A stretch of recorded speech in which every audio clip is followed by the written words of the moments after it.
But this is what man does. He takes the truth of God and exchanges it for a lie. Do you see that the fact that men are religious at this point and have religion and worship compounds the felony?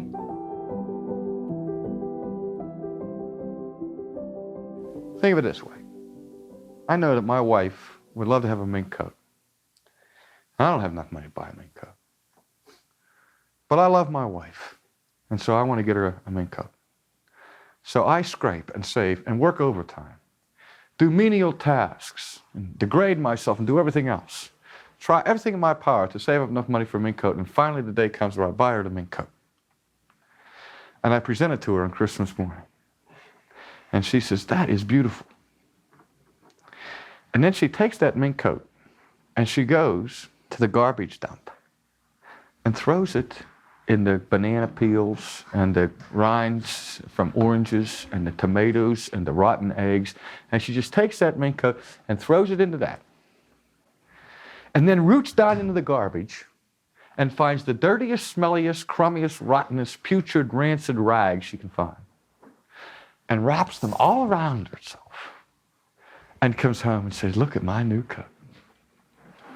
She went in and exchanged her coat for these rags.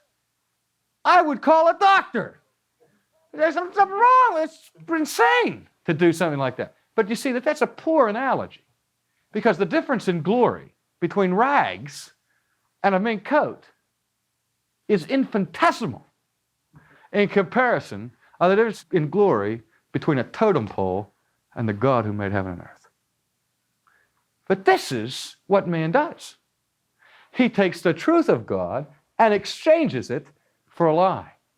He takes the glory of the incorruptible God and exchanges it for the corruptible things like men and buildings, machines, and all the rest. Bee trees, idols. And we sit around and think that God is pleased by all that. God looks at us and says, "Well, okay, at least they're worshiping something."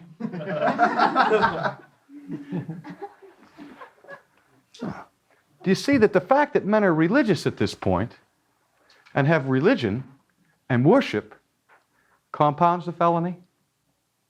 It's one thing to refuse to worship God at all.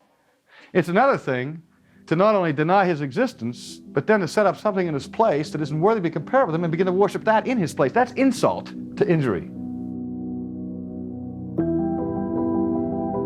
Thanks for listening to Ultimately with R.C. Sproul.